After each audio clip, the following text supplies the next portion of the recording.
Hello and welcome. This is the weekly news roundup on Unilag television. I am Akimayowa Tella.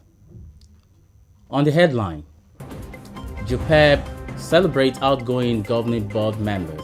President Muhammadu Buhari presents 2018 budget to National Assembly. Liberia's Supreme Court delays presidential election indefinitely. Amunike backs Moses for Africa Best Player Award. Details shortly.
Welcome back, and now the news in details.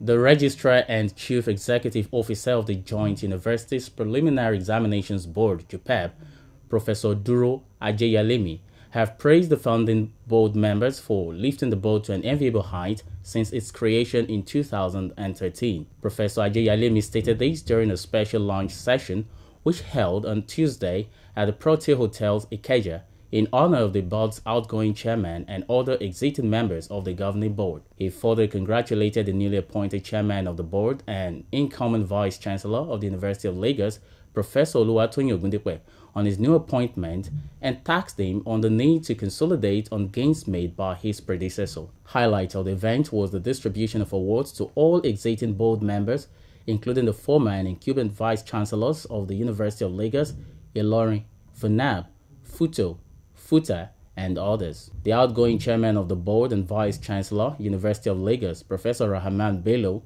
thanked the board on behalf of his colleagues for the opportunity to have served JUPEB and stated a renewed commitment to the board's affairs. Government at all levels have been called upon to legislate and set up agencies that can monitor and control environmental endocrine disruptors. This was the core of an inaugural lecture delivered by Abraham Oshinobi, a professor of anatomy at the University of Lagos Main Auditorium. In a lecture titled The Anatomist, Jack of All Trades, Master of All, Professor Oshinobi revealed that many chemicals found in the environment with households having estrogen properties are toxic because they affect the human endocrine system. The renowned researcher said some laboratory chemicals are a significant threat to male fertility and advised clinicians and other health practitioners confronted with the challenges of managing male infertility to attempt to identify the causes of possible exposure to endocrine disruptors and initiate a plan to control and prevent exposure to others. Nigeria's President Muhammadu Buhari has presented a proposed budget of 8.612 trillion naira to a joint session of National Assembly. The proposed 2008 budget is an aggregate expenditure comprising 3.494 billion naira recurrent cost.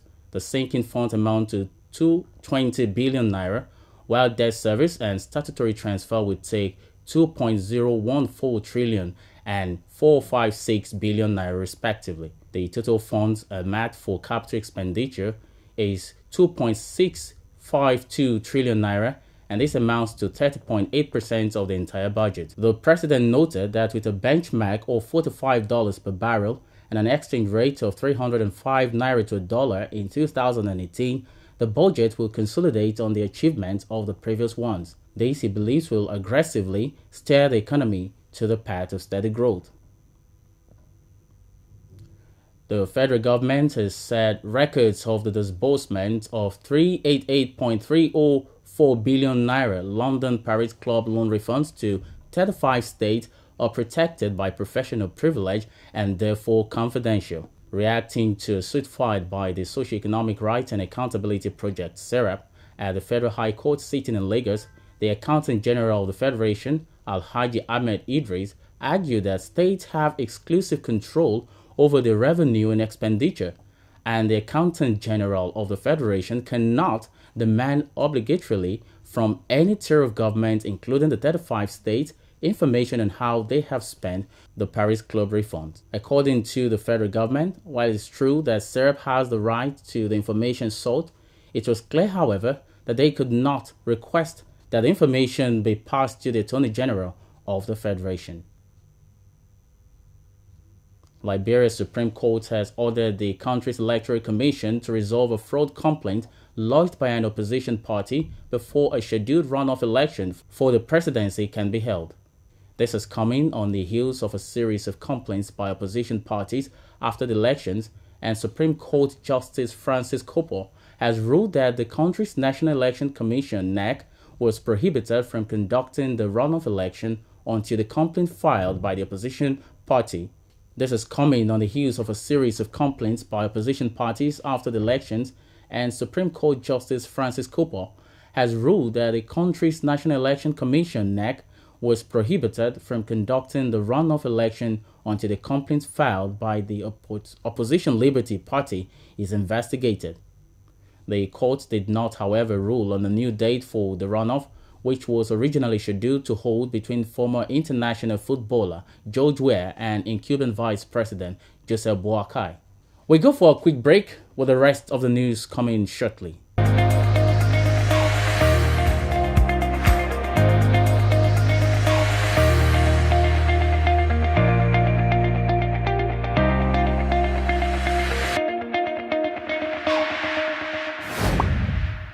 Welcome back, and to the sports news. Retired Nigeria international and former Barcelona winger Emmanuel Amunike has thrown his weight behind the nomination of Victor Moses in the 2017 8th CAF Awards, saying the promising Chelsea wing-back can end the country's 18-year wait to produce another African Player of the Year. Amunike said the promising Nigerian footballer has a good chance to join Continental Football Hall of Fame and therefore follow in the footsteps of compatriots Rashidi Yekini, Victor Ikpeba, and Nwankwo Kanu, who each won the award in 1993, 94, 97, and 99 respectively. The former Barcelona winger himself won the award in 1994 after helping Super Eagles pick the AFCON trophy in Tunisia with a brace against Zambia in the final. In tennis, 19-time Grand Slam champion and Swiss player Roger Federer believes Andy Murray should follow his lead by ensuring he does not rush back to competitive action too quickly. The former world number one, who's been sidelined with a hip injury since last year's Wimbledon, is targeting a return in the new year, and Federer, who was in a similar position last year, has advised the Scotsman to take his time before making a comeback. It will be recalled Federer missed the second half of the 2016 season through an injury, but returned in 2017 with a spectacular 2017 season, which ended in 2 Grand Slam triumphs. The University of Lagos has finally been granted license to operate the first campus television station in Nigeria. According to the chairman, Unilag Radio and Television, Professor Ralph Akinfele, the television station will be commissioned on Saturday, November 11, 2017. Congratulations to the entire Unilag management, staff, and students. And that's it for today. Before we go, a quick recap of the major headlines. JUPEB has celebrated outgoing governing board members. President Buhari has presented 2018 budget to the National Assembly. Liberia's Supreme Court delayed presidential election indefinitely. Amunike backed Moses for Africa Best Player Award. The University of Lagos has been granted license to operate the first campus television station in Nigeria. That will be all on this week's edition of the News Roundup on Unilag Television. I am Akimayowa Tela.